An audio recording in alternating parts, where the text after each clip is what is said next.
Silent divorce বা নীরব বিচ্ছেদ, এটা এমন একটি সম্পর্ক যেখানে স্বামী স্ত্রী মানসিকভাবে বিচ্ছিন্ন হয়ে পড়েন, কিন্তু সামাজিকভাবে আইনগত তারা বিবাহিত থাকেন। এটি এমন এক পরিস্থিতি যখন দুটি মানুষ একই ছাদের নিচে বসবাস করলেও তাদের মধ্যে কোনো মানসিক সংযোগ, আবেগিক আদান প্রদান বা পারস্পরিক বোঝাপড়া থাকে না। এটি প্রচলিত বিবাহ বিচ্ছেদের মতো কোনো আইনি প্রক্রিয়া নয়, বরং এটি সম্পর্কের একটি অদৃশ্য ভাঙন। সাইলেন্ট ডিভোর্সের কিছু সাধারণ লক্ষণ বলছি আপনাদের। স্বামী স্ত্রীর মধ্যে অর্থপূর্ণ কথোপকথন একেবারেই কমে যায়। তারা দৈনন্দিন কাজকর্ম নিয়ে কথা বললেও আবেগিক বা ব্যক্তিগত বিষয়ে কোনো আলোচনা থাকে না। একে অপরের প্রতি ভালোবাসা, সহানুভূতি বা আগ্রহের অভাব দেখা যায়।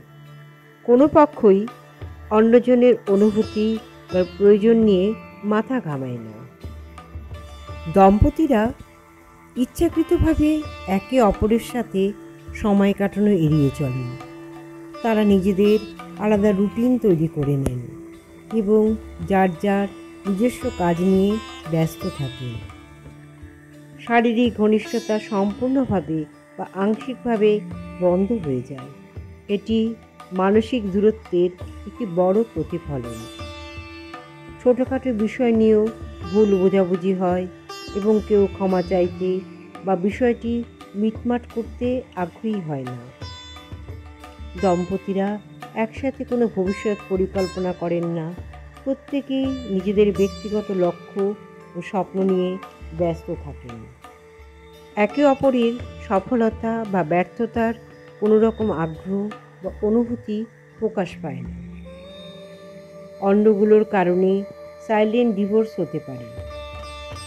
ছোটোখাটো সমস্যাগুলো সমাধান না হয়ে দীর্ঘদিন ধরে জমতে থাকলে তা বড় ধরনের মানসিক দূরত্ব তৈরি করে। একবার বিশ্বাস ভঙ্গ হলে তা আবার ফিরিয়ে আনা কঠিন হয়ে পড়ে, যা নীরব বিচ্ছেদের দিকে ঠেলে দেয়।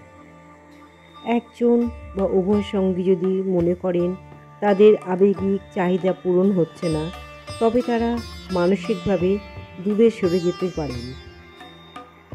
সন্তান লালন পালন বা আর্থিক বিষয় নিয়ে তীব্র মতবিরোধ থাকলেও তা সম্পর্কের অবনতি ঘটায়।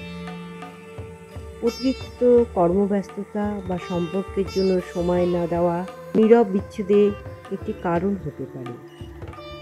অনুভূতি প্রকাশ করতে না পারা বা একে অপরের কথা শুনতে না চাওয়া সম্পর্ককে ক্ষতিগ্রস্ত করে। সাইলেন্ট ডিভোর্সের প্রভাব শুধু স্বামী স্ত্রীর মধ্যে সীমাবদ্ধ থাকে না, বরং এটি পুরো পরিবার, বিশেষ করে সন্তানদের উপর নেতিবাচক প্রভাব ফেলে। দম্পতিরা নিজেদের মধ্যে একাকিত্ব এবং হতাশা অনুভব করেন। বাবা মায়ের এই নীরব বিচ্ছেদ দেখে সন্তানেরা নিরাপত্তাহীনতায় ভোগে এবং তাদের মানসিক বিকাশে বাধা সৃষ্টি হয়। তারা ভুল ধারণা নিয়ে বড় হতে পারে যে সম্পর্কে ভালোবাসা বা আবেগ প্রকাশ করা অপ্রয়োজনীয়। বিশেষজ্ঞ বা কাউন্সেলরের সাহায্য নেওয়া যেতে পারে। পুরনো স্মৃতিগুলি ফিরে দেখা এবং একসাথে নতুন কিছু করার চেষ্টা করা যেতে পারে। একে অপরের প্রতি শ্রদ্ধা, সহানুভূতি প্রদর্শন করা অত্যন্ত জরুরি।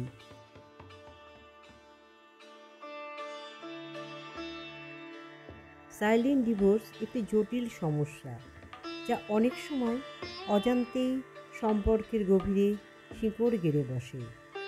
সঠিক সময়ে এর লক্ষণগুলো চিহ্নিত করতে পারলে এবং কার্যকর পদক্ষেপ গ্রহণ করতে পারলে অনেক ক্ষেত্রেই সম্পর্ককে বাঁচানো সম্ভব। তবে যদি কোনোভাবে সম্পর্ককে স্বাভাবিক অবস্থায় ফিরিয়ে আনা সম্ভব না হয়, তবে বিচ্ছেদকে একটি সুস্থ সমাধান হিসেবে মেনে নেওয়াও প্রয়োজন হতে পারে।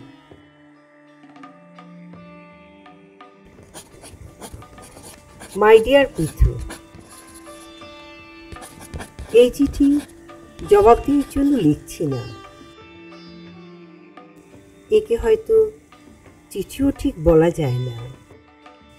তোমার বিরুদ্ধে আমার অনেক অনুযোগ অভিযোগ ছিল। সুখী দম্পতির মধ্যেই এসব অনুযোগ অভিযোগ থাকে, ছাই চাপা আগুনের মতো।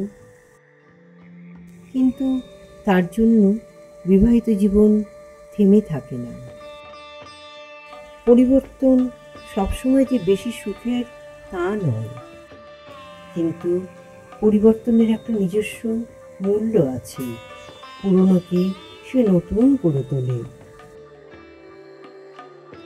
রেলগাড়ির কামরায় 12 ঘন্টা কোনো সহযাত্রীর সঙ্গে সফর করলেও নেমে যাওয়ার সময় চলি, আবার দেখা হবে বলবার সময় বুকের মধ্যে একটু মোচড় দিয়ে ওঠেই।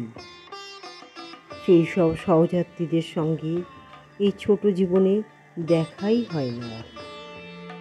তবু ভালো লাগা থাকে কিছুদিন, ভালো পারফিউমের গন্ধের মতো। পৃথু, তোমার স্মৃতিও তেমনি জড়িয়ে আছে আমার। সেই গন্ধ এখনো উবে যায়নি। এদেশের বেশিরভাগ দম্পতি অভ্যেসেরই আলোয় ঘর করে, জীবনের আলোয় নয়। জীবনের শেষে এসে পরনির্ভর হয়ে, জরাগ্রস্ত হয়ে, তখন হাউতাস করে মরার চেয়ে সময় থাকতে নোঙ্গর ছেঁড়াকে ভালো বলে মনে করেছি আমি। ভবিষ্যতের কথা ভবিষ্যতই জানে। আমি চাই যে তুমি সুখী হও, সত্যিকারের সুখী। তোমার প্রেমিকার খোঁজ পাও, তার সাথে নতুন করে ঘর পাতো। তোমার পা হারিয়েছে বলেই ছেলে মেয়েদের দায়িত্ব আমি আমার কাঁধে নিয়েছি। সুখী হতে তোমার বাধা কোথায়? কুর্চির দেখা পেলে কিনা জানিও। কে রাঁধছে, কি খাচ্ছ, কেমন আছো জানিও। চোখের মলমটা বোধহয় শেষ হয়ে গেছে, আর এক শিশি কি পাঠিয়ে দেব?